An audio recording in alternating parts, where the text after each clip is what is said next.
नमस्कार दोस्तों, स्वागत है आपका यूट्यूब चैनल एग्ज़ाम फीवर में। दोस्तों, हम लोग पढ़ रहे थे मैथमेटिक्स में ज्योमेट्री में मैंने आपको रेखा और कोण के बारे में बताया। अभी कोण में आगे बढ़ते हुए जैसे कि आपने न्यून कोण, समकोण, अधिक कोण, सरल कोण, बृहद कोण और संपूर्ण कोण के बारे में जान लिया। अभी उसके आगे जो कुछ कोणों के प्रकार और हैं, जैसे कि एक कोण का प्रकार होता है आसन्न कोण या फिर एडजेसेंट एंगल। तो आसन्न कोण क्या होता है, अगर आपको पहचानना है कि आसन्न कोण कौन से होते हैं, जैसे कि कोई एक चित्र है जिसमें इस तरीके का कोण है, जिसमें कि इस कोण को कट करते हुए इसी पॉइंट से एक और भुजा निकली है। मान लीजिए ये ओ बिंदु है और ये इसकी भुजा ओ ए है, ये ओ बी है और ओ सी है। तो यहाँ पर जो ये कोण होगा जो कि एक ही बिंदु से जा रहा है, कोण ए ओ सी और कोण सी ओ बी या फिर बी ओ सी, कुछ भी बोल दीजिए, तो ये होते हैं आसन्न कोण। अगर पूछा जाता है कि कोई एक चित्र बना के दिया जाता है, पूछा जाए कि इसमें आसन्न कोण कौन से हैं, तो आपको आसन्न कोण ऐसे ही बताना है। इसमें इसके हिसाब से समझ लीजिए, कोण ए ओ सी और कोण सी ओ बी। सी ओ बी को आप बी ओ सी भी लिख सकते हैं और ए ओ सी को आप सी ओ ए भी लिख सकते हैं। तो ये वाले कोण कौन से हो जाएंगे, हिंदी में बोलेंगे तो आसन्न कोण और इंग्लिश में बोलेंगे तो एडजेसेंट एंगल। आसन्न कोण के बाद जो अगला प्रकार है वो है शीर्षाभिमुख कोण। शीर्षाभिमुख नाम से आप समझ लीजिए, जिनका मुख या फिर जिनका शीर्ष आमने सामने होता है वो होते हैं शीर्षाभिमुख कोण। तो सबसे अच्छे इनको चित्र से समझिए, शीर्षाभिमुख कोण कैसे आप पहचानेंगे। जैसे कि दो रेखाएं हैं, मान लीजिए ये एक रेखा है ए और बी और यहाँ पर एक दूसरी रेखा है वो है सी डी। ये रेखा किसी एक बिंदु पर एक दूसरे को कट करती है, मान लीजिए उस बिंदु का नाम है ओ। ये ओ बिंदु पर जब ये एक दूसरे को कट कर रही हैं, वहाँ पर जो ये कोण बन रहे हैं, जैसे कोण ए ओ सी या फिर कोण ए ओ डी या फिर कोण डी ओ बी या फिर कोण बी ओ सी, इन्हें आप अलग अलग नाम भी दे सकते हैं, चाहे तो 1 2 3 4। तो यहाँ पर ये कोण हो जाएंगे शीर्षाभिमुख कोण, और शीर्षाभिमुख कोण एक दूसरे के हमेशा समान होते हैं। आमने सामने के कोण होते हैं शीर्षाभिमुख कोण। जैसे कि अगर इसमें आप देखोगे, जैसे ये कोण है, कोण कहीं से भी आप आमने सामने कोण ले सकते हैं, जैसे कि ये वाला कोण और ये वाला कोण, या फिर ये वाला कोण और ये वाला कोण। जैसे कोण ए ओ सी बराबर हो जाएगा कोण बी ओ डी, ये हो गया, यानी कि 1 बराबर हो जाएगा 3 के। और इसी तरीके से कोण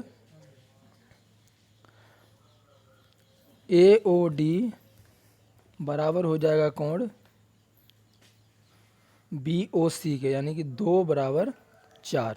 तो ये हो जाते हैं आपके शीर्षाभिमुख कोण।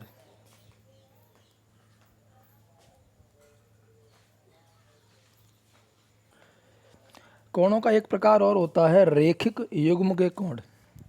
रेखिक युग्म के कोण या फिर शीर्षाभिमुख कोण या फिर ये जो आसन्न कोण, इन्हें आप अच्छे से समझ जाएंगे तो आगे जो क्वेश्चन आएंगे फिगर वाले, उन्हें बड़ी आसानी से आप कर सकते हैं बिना पेन टच किए हुए। तो रेखिक युग्म मीन्स एक ही रेखा पर, जैसे कि एक ये रेखा है, यहाँ पर कोई एक भुजा है जिससे एक कोण बन रहा है। आपको मालूम है ये रेखा पर बना हुआ कोण, क्या सरल रेखा पर कोण कितना होता है, 180 अंश। ये पूरा का पूरा कितना है, 180 अंश। तो यहाँ पर ये कुछ कोण बन गया, तो बचा हुआ ये हो गया, मान लीजिए ये कोण थीटा है, तो ये हो गया 180 माइनस थीटा। तो इस तरीके के क्वेश्चन भी आएंगे कि अगर ये कोण दिया हो और एक सरल रेखा पर कोण हो तो ये कोण कितना होगा। तो इस प्रकार के बोले जाते हैं कोण रैखिक युग्म के कोण। इसके बाद अगला जो प्रकार आता है बहुत ही इम्पोर्टेंट है, और वो है पूरक कोण। अक्सर इसके क्वेश्चन पूछे जाते हैं पूरक और संपूरक के बारे में। ज़्यादातर लोग कंफ्यूज हो जाते हैं, जैसे कि पूरक कोण कितना होता है और संपूरक कितना होता है। तो पूरक कोण का जो डेफिनेशन है वो है, जिन दो कोणों का योगफल 90 डिग्री होता है वो कोण एक दूसरे के पूरक कहे जाते हैं। मान लीजिए दो कोण है अल्फ़ा और बीटा, तो अल्फ़ा प्लस बीटा ये हो जाएगा 90 डिग्री। तो अल्फ़ा और बीटा एक दूसरे के पूरक कोण हो जाएंगे। इस तरीके के क्वेश्चन बहुत सारे आएंगे एग्जाम में। पूरक कोण को अगर आप चित्र में देखेंगे, जैसे कि कोई एक ये फिगर है और इसमें दो कोण है, ये कोण है अल्फ़ा, ये कोण है बीटा। तो यहाँ पर ये कोण अल्फ़ा और बीटा एक दूसरे के पूरक कोण कहे जाएंगे। चित्र आपका इस तरीके से बनेगा, क्योंकि इन दोनों का योग 90 डिग्री होगा। ये हो जाएगा अल्फ़ा, ये पूरा समकोण हो गया, ये हो गया बीटा। तो अल्फ़ा प्लस बीटा 90, यानी कि अल्फ़ा और बीटा एक दूसरे के पूरक कोण है। अगर कभी क्वेश्चन आता है कि किसी त्रिभुज में या कोई एक कोण दिया गया है, मान लीजिए 30 डिग्री, और दूसरे कोण को पता करना है और ये दोनों कोण एक दूसरे के पूरक हैं, तो आप इस तरीके से निकाल सकते हैं। अब बात करते हैं संपूरक कोण की। पूरक कोण में अल्फ़ा और बीटा यानी दो कोणों का योग 90 डिग्री होता है। ऐसे ही संपूरक कोण में दो कोणों का योग होता है 180 डिग्री। तो इस बात को याद रखें, बस संपूरक में 180 और पूरक में 90। तो इस तरीके से आपको मालूम चल जाएगा अल्फ़ा और बीटा एक दूसरे के संपूरक हैं और अल्फ़ा और बीटा एक दूसरे के पूरक हैं। अभी देखेंगे एक बहुत ही ज़रूरी बात, जो कि एग्ज़ाम में खास करके क्वेश्चन आते हैं। मान लीजिए दो समांतर रेखाएं हैं। दो समांतर रेखाओं को काटने वाली एक कौन सी रेखा होती है? तिर्यक रेखा। तो जब ये कट करेगी दोनों रेखाओं पर, ये रेखा है ए और बी, ये रेखा है सी और डी, और यहाँ पर ये तिर्यक रेखा है एम और एन। जब ये कट कर रही है तो किसी न किसी कोण पर कट करेगी। तो एक कोण यहाँ पर बनेगा, एक कोण यहाँ पर बनेगा, इसी तरीके से ये कोण भी बनेंगे। तो ये जब कोण बनते हैं, मान लीजिए इन कोणों को हम नाम देते हैं 1, 2, 3, 4, 5, 6, 7 और 8। अब यहाँ से बहुत सारी ऐसी बातें निकलेंगी जो कि एग्ज़ाम्स में खास करके इससे संबंधित क्वेश्चन आते हैं। तो यहाँ पर जो ये तिर्यक रेखा ने जब इसको कट किया है, तो सबसे पहले इसमें बनेंगे संगत कोण। आपको पहचानना बस सीखना है कि संगत कोण कौन से होते हैं, एकांतर कोण कौन से होते हैं और अंतः कोण कौन से होते हैं। संगत कोण मीन्स जैसे ये दो पैरेलल रेखाएं हैं, ये दोनों पैरेलल रेखाओं में जो एक जैसे कोण हैं, जैसे कि पैरेलल रेखा के दोनों और तिर्यक रेखा के दोनों सीधे हाथ में, यानी कि राइट साइड में कोण नंबर 2 और कोण नंबर 6, ये क्या है? संगत कोण होते हैं, और ये संगत कोण हमेशा बराबर होते हैं। इसी तरीके से कोण 1 और कोण 5। इसी तरीके से अगर आप देखेंगे कोण 4 और कोण 8, ये सभी बराबर हो जाएंगे, ये संगत कोण होते हैं। संगत कोण हमेशा बराबर होते हैं। कोण 3 बराबर कोण 7। अगर क्वेश्चन आता है तो उसमें मान लीजिए ये कोण दिया है और ये निकलवाया है 2 और 6 बराबर है, तो 6 भी 2 के बराबर होगा। अब उसके अलावा एक और अगली जो कोण होते हैं वो होते हैं एकांतर कोण। संगत कोण आप निकालना सीख गए, पहचान लेंगे। एकांतर कोण कौन से होते हैं?